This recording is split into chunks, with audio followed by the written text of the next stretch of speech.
Bob Bryar, a celebrated musician, sound engineer, and beloved former drummer of My Chemical Romance (MCR), has tragically passed away at the age of 44.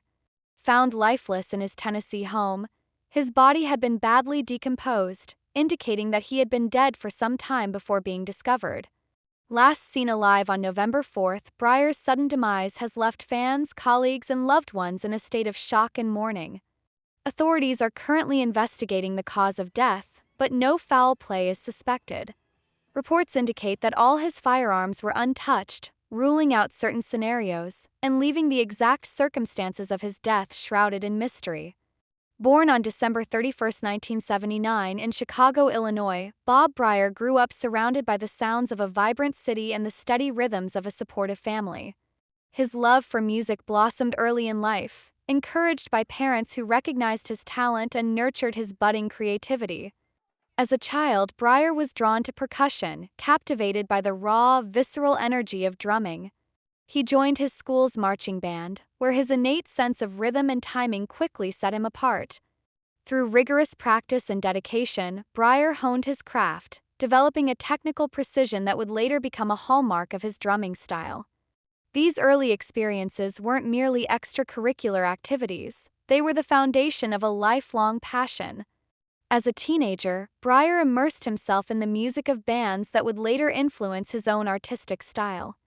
Groups like the Misfits, Iron Maiden, and Black Flag inspired him to think beyond the constraints of traditional drumming, encouraging him to experiment with unconventional rhythms and techniques.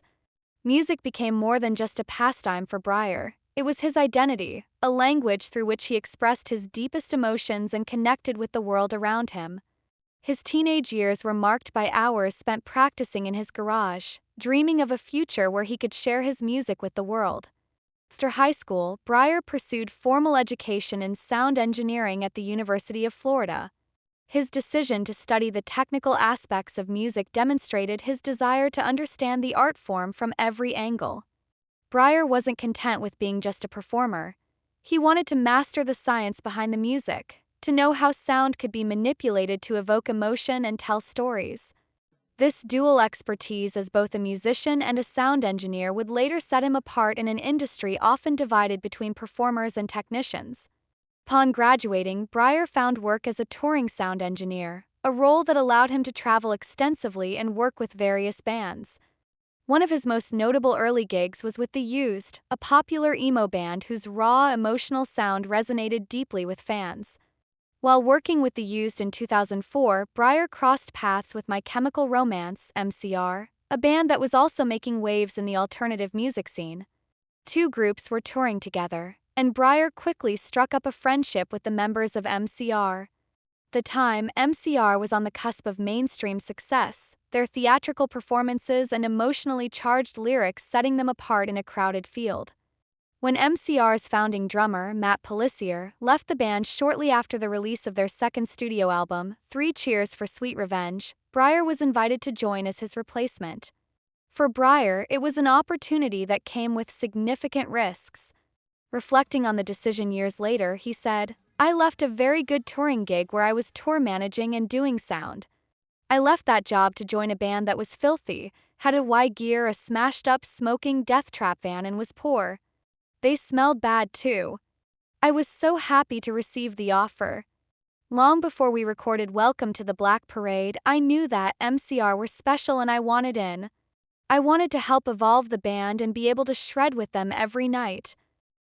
Bryar's entry into MCR marked a turning point for the band.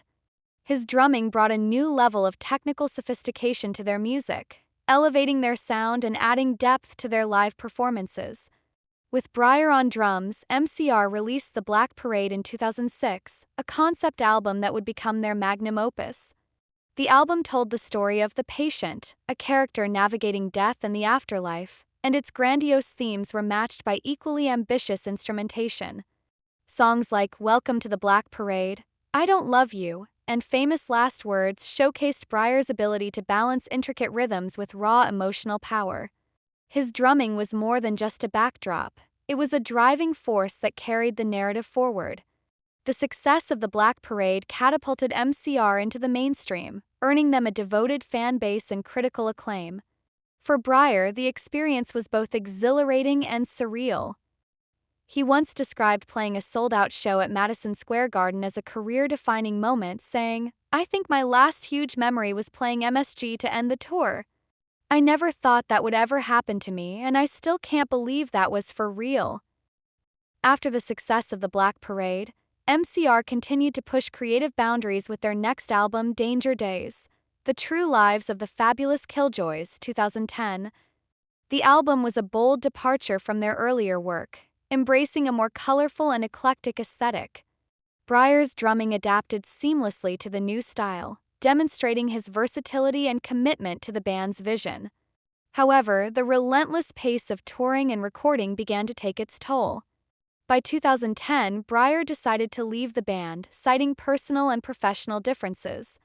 Following his departure, Bryar worked behind the scenes in the music industry, lending his expertise as a sound engineer to other bands.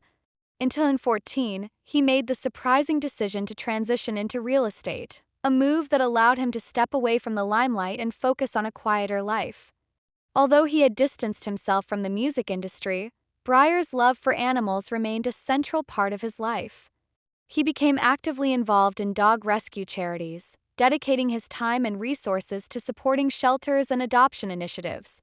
In 2021, Bryar officially retired from drumming, announcing the decision on social media.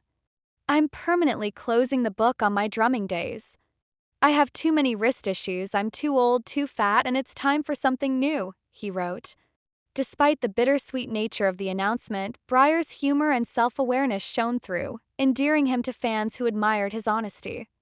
Bryar's sudden death marks the end of a life filled with passion, creativity, and a relentless drive to push boundaries.